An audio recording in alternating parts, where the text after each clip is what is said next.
A handful of Rams starters missed practice Wednesday. We've got an update. Also, why the Rams didn't play their top pick, Terrance Ferguson, in their opener, and is there a concern about the offense? Other Week 1 overreactions, that's coming up next on Locked On Rams.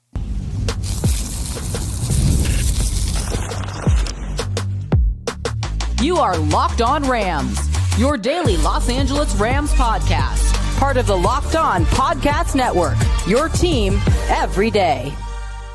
What is up, Ramily, and welcome to another episode of Locked On Rams, your daily podcast covering your Los Angeles Rams. Free and available wherever you get your podcast. Locked On Rams, part of Locked On Podcast Network, your team every day. We're also available over on YouTube, so if you haven't yet, do me a huge favor, join the party, hit the subscribe button, hit the notification bell. If you want to support every single episode, hit the like button, drop a comment. Podcast listeners, write us a review. My name is Doug McCain. You can follow me on X and Instagram at DMAC_LA. I've covered LA sports for over a decade, 24/7 sports, Bleach Report, SI, Dodgers Nation, also NFL radio for Westwood One.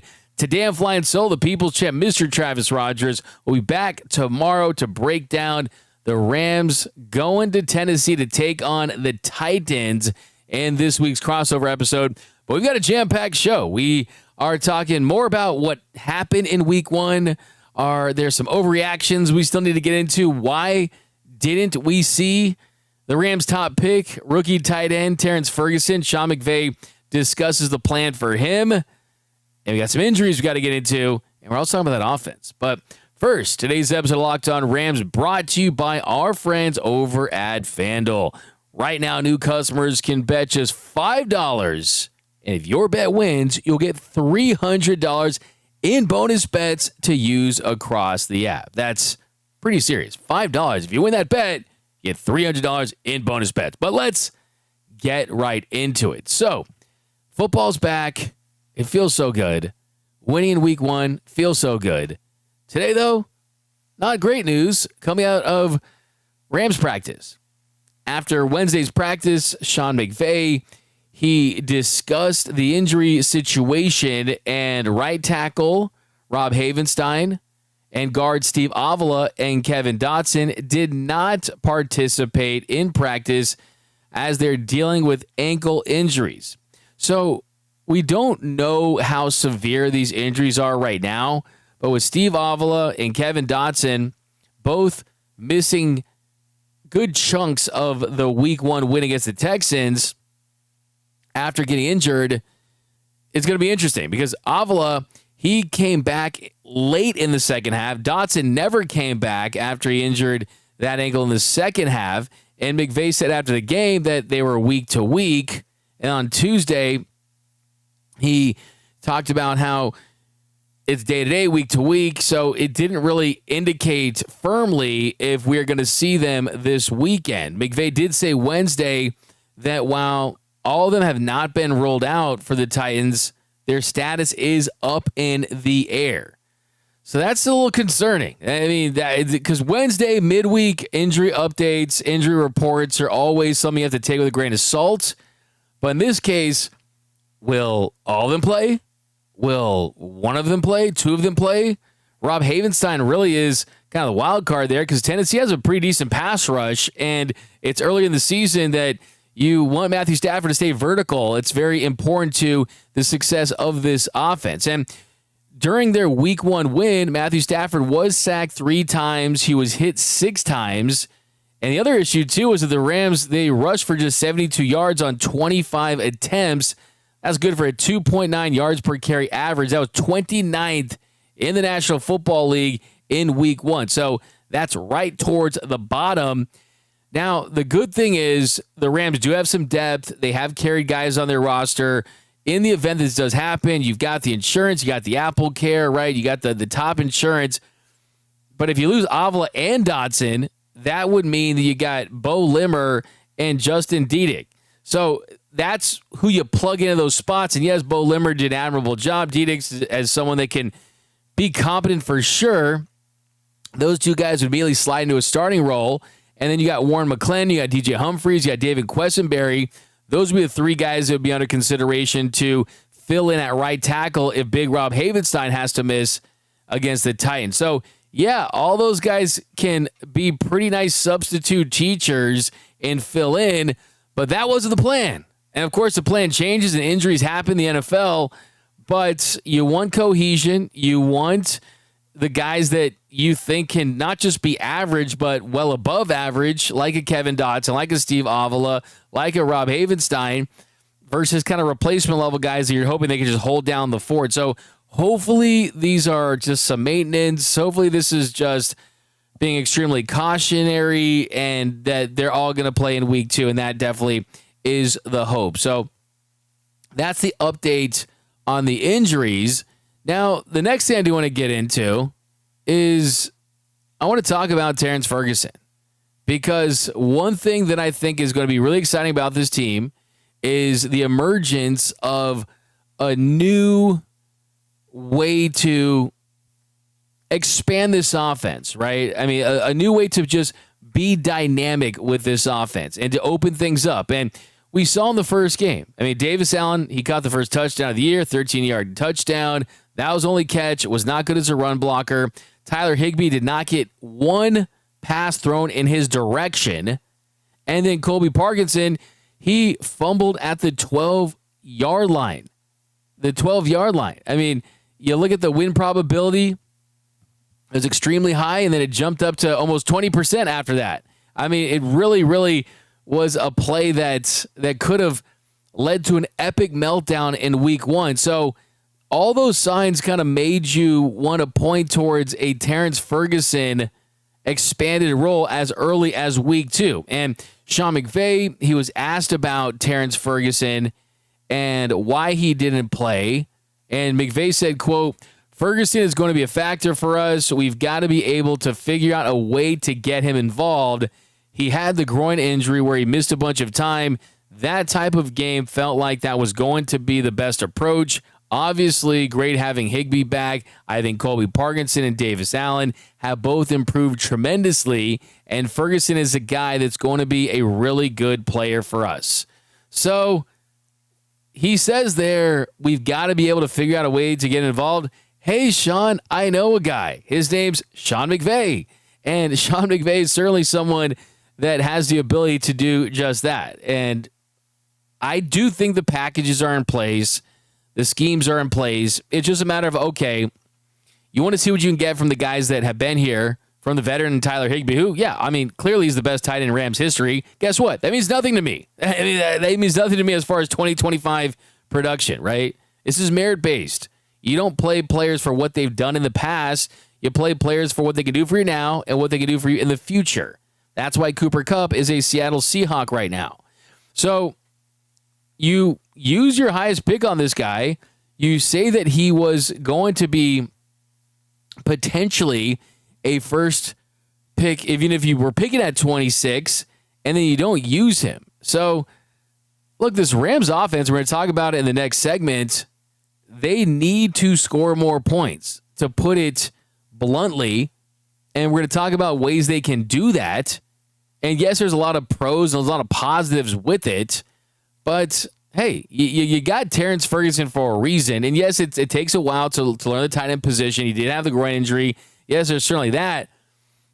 But let's at least look at what happened in week 1 and use that as the ultimate, hey, like, if that's not the wake-up call for that position, then I don't know what is. Because you need to definitely work him in as soon as you possibly can, because I think he helps this offense in a lot of different ways. We were hoping that he could kind of be a guy that, yes, he's listed as a tight end, but you can almost see him as a hybrid guy, kind of doing some of the things that we saw Cooper Kupp do for this team for so many years, giving you that ability to work underneath and over the middle and block and be physical as well. We saw that really sweet back shoulder fade he caught in the preseason from Dresser Wynn. So it's going to be really interesting. The other guy to talk about, too, is Jarquez Hunter. Why did we not see Jarquez Hunter in week 1?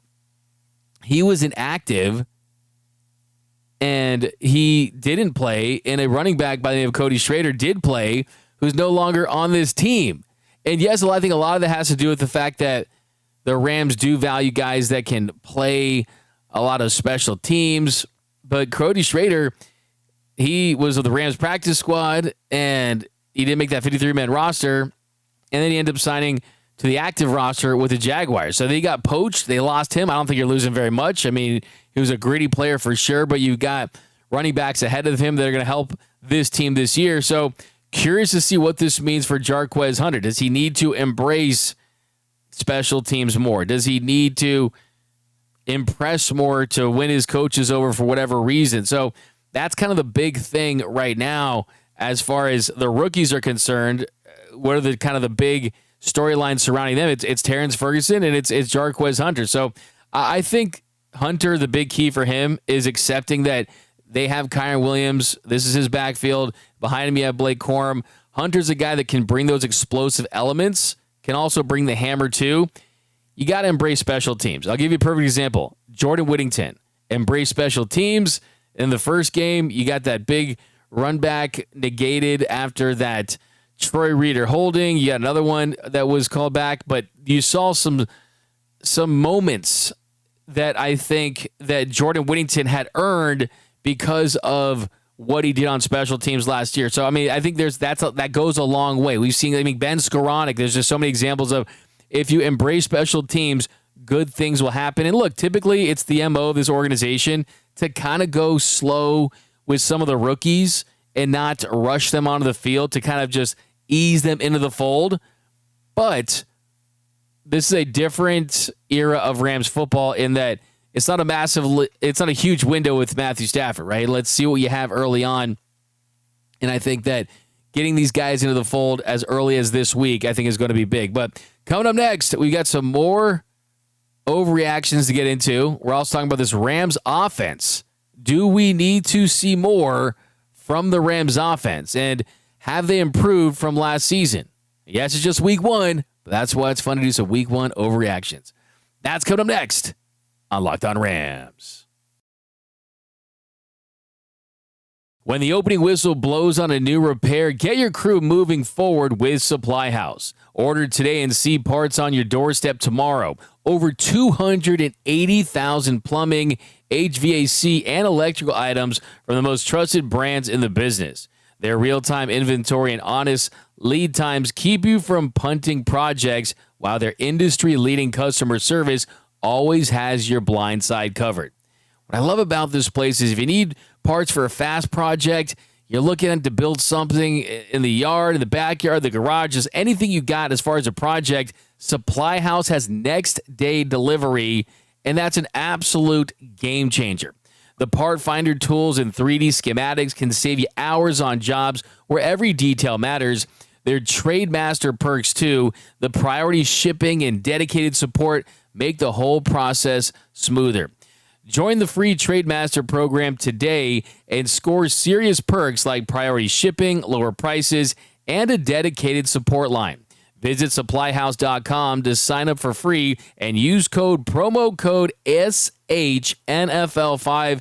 That's SHNFL5 for 5% off your first order. That's supplyhouse.com. Real people, real service. This episode of Locked On Rams is brought to you by FanDuel.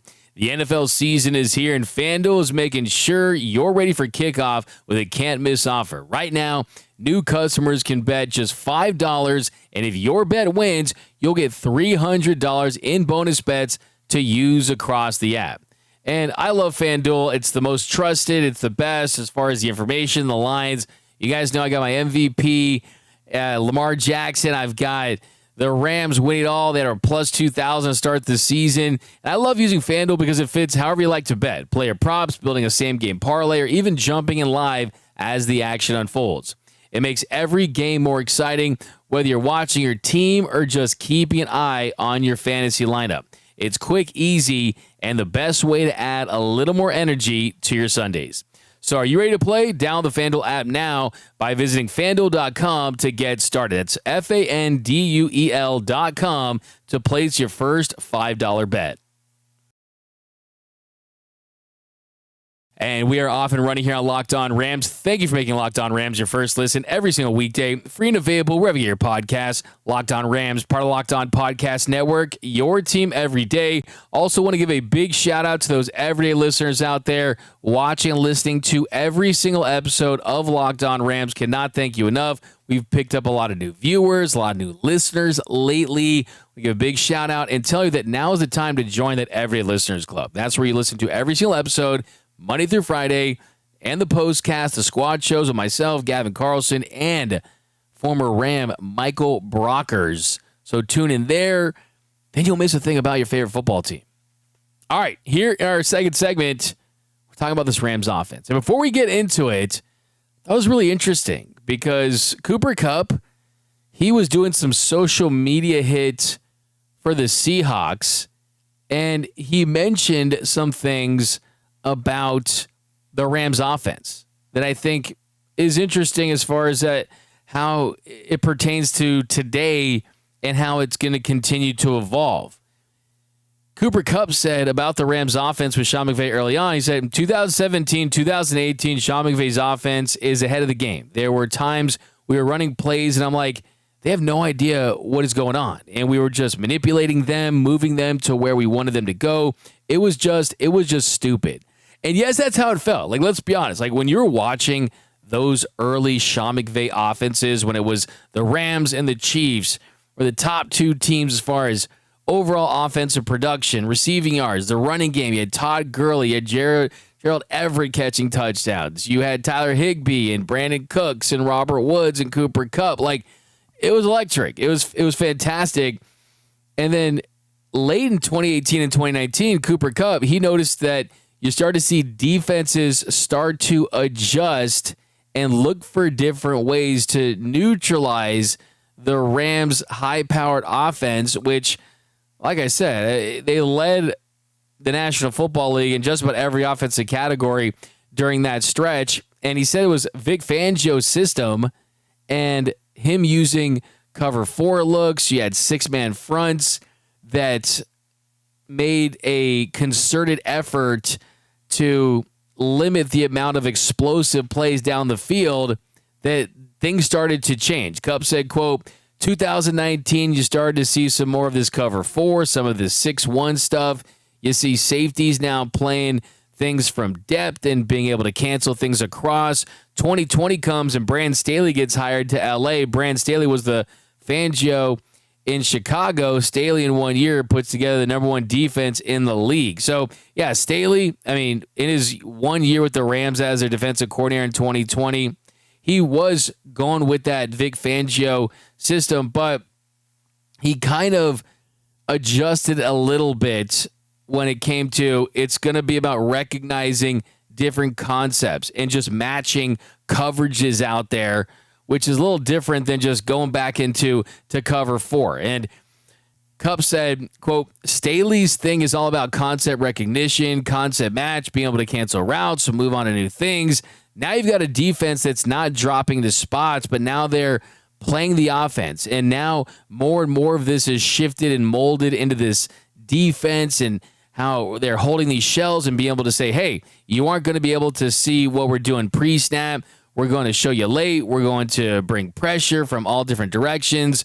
We're not just going to be dropping into spots. We're going to be matching. We're going to be able to be playing zone stuff underneath. So I found that really fascinating. Just kind of a football nerd of it all, just kind of looking at the evolution of Sean McVay and how McVay has influenced the rest of the league since he's been this boy wonder coach that took on this job at such a young age.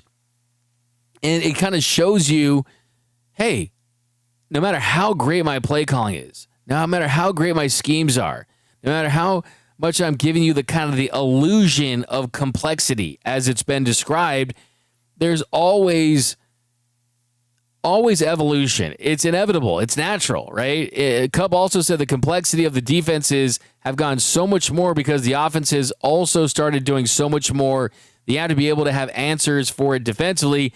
That's kind of where we're at right now, but it's fun. So Kupp is just, I mean, he's a great football mind, right? He understands this stuff. And I think how that relates to the 2025 Los Angeles Rams is you look at this offense, and yes, it's a really, really talented Texans defense. They should be a top 5 defense. If you watch the All-22, they did a fantastic job of not giving them anything deep. Their corners, their safeties were all well positioned.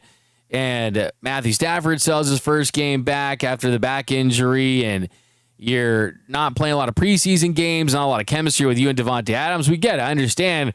But the bottom line, having said all that, is for this Rams team to truly elevate to the next tier that I think they need to get to legitimately consider themselves Super Bowl contenders, you need to score more points. Like, you need to make it where we're winning games, but it's not just because we scored just enough points. Like, you need to have those games like we saw against the Bills, like we've seen at times where you can put up points because you're executing your offense. And if you look at week 1, yes, it's a small sample size, but in week 1, the Rams, they were 17th in DVOA. They were 22nd in success rate. They were 23rd in EPA per play.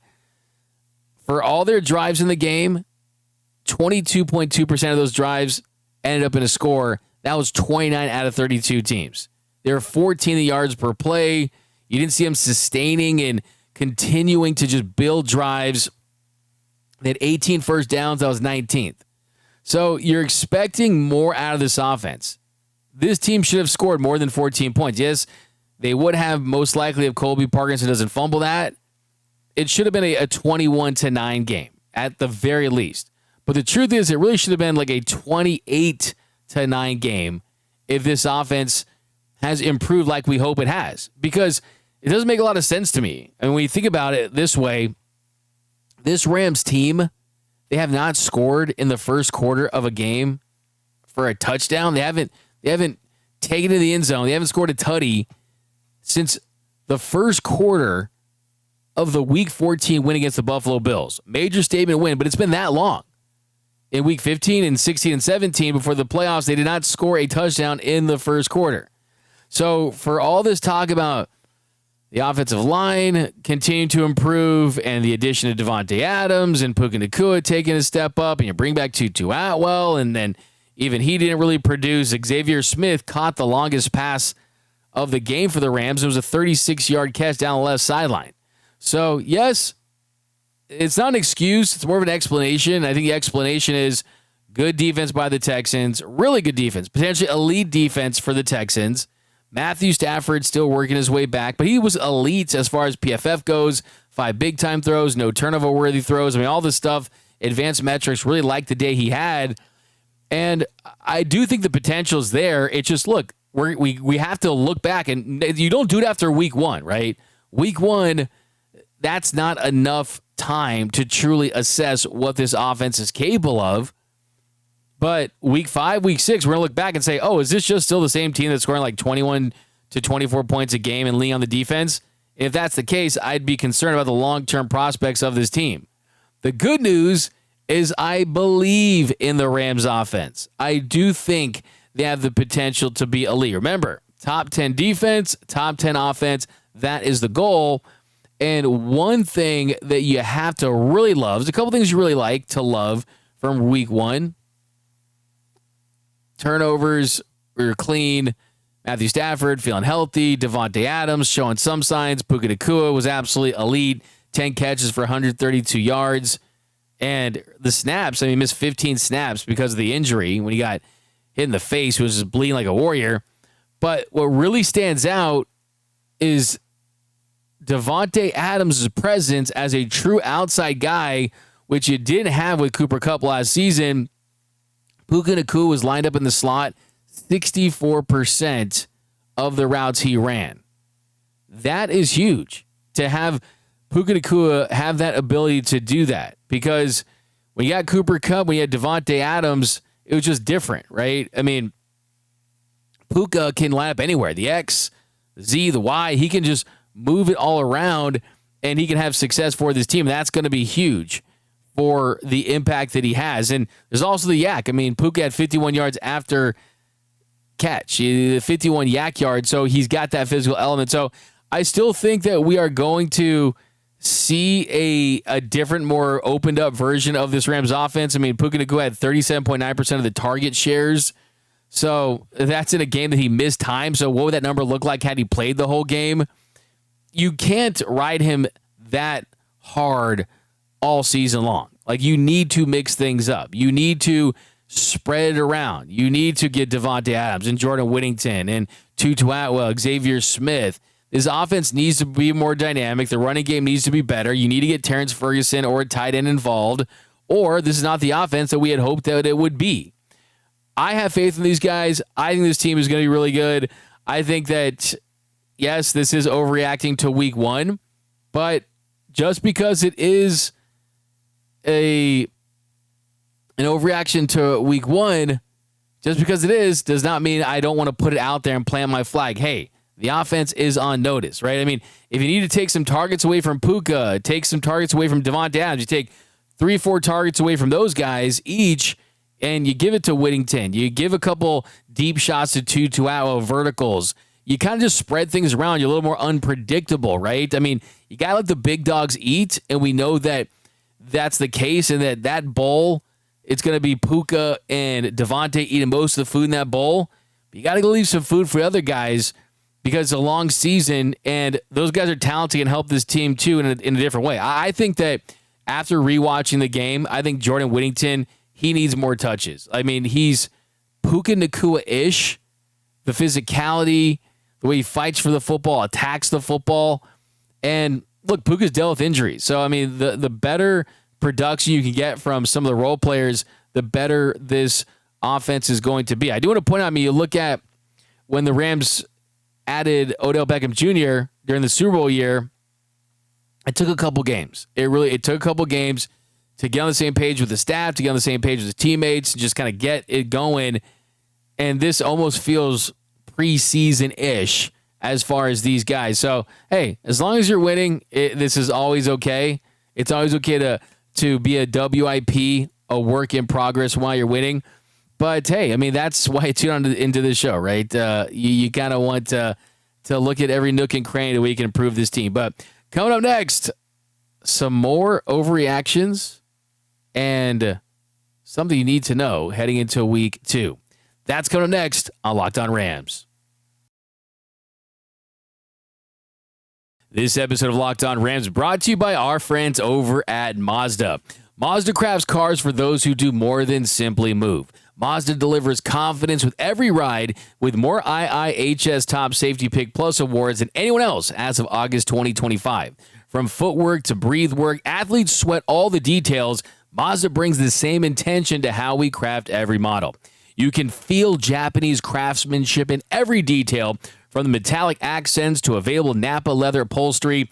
You can make every drive feel like anything but. From smooth handling to intuitive controls. With all-wheel drive standard in every crossover SUV, you can drive with confidence through almost any season. Like our players, we sweat every detail, because when you make every move count, impossible becomes irrelevant. Mazda, move and be moved. And welcome back to Locked On Rams. Thank you for making Locked On Rams your first listen every single weekday. Free and available wherever you get your podcast. Locked On Rams, part of Locked On Podcast Network, your team every day. So, Jared Verse led the team in pressures, also drew a holding penalty, had 4 pressures, did not get his sack. The sacks are on their way. Like, I just want to point out, the sacks are on their way. Let's not forget, back in 2018, Aaron Donald put on that magical 20.5 sack season. Didn't get his first sack until week 4 that year. I did find this pretty surprising, though, that Jared Verse got double teamed 31.4% of the time. That's pretty low for the pass rushes. It was actually 4th on the team behind Kobe Turner, Tyler Davis, Braden Fisk, and Poona Ford. But it's always easier to double team guys who are on the interiors anyway, so I wouldn't make too much about that. I will say that there was a crazy picture of him getting blocked by 3 Texans dudes, and he was getting chipped a lot. So he's going to be fine. He really is. Like, people are going crazy expecting 4 sacks from him in week 1. So don't overreact to that. I do want to end here on a cool Sean McVay story on Puka Nacua's toughness. Sean McVay said about Puka Nacua's toughness, of course, he got gashed in the face, was bleeding, looked like a warrior. Sean McVay said, I had a buddy of mine text me that Nacua must mix his oatmeal with cement because he's so tough. He mixes oatmeal with cement. I mean, that's hilarious. He's a stud. He did an incredible job of being able to be back in there. I had a buddy of mine text me that Nacua, he must mix his oatmeal with cement because he's so tough. I mean, I love Puka Nacua. No, but I love this guy. I really do. Puka Nacua, just fantastic. 3rd year already with this Rams team. 130 yards. He is that dude. But that's going to do it for this episode of Locked On Rams. My name is Doug McCain. You can follow me on X and Instagram at DMAC_LA. And until next time, whose house? It's Locked On Rams house.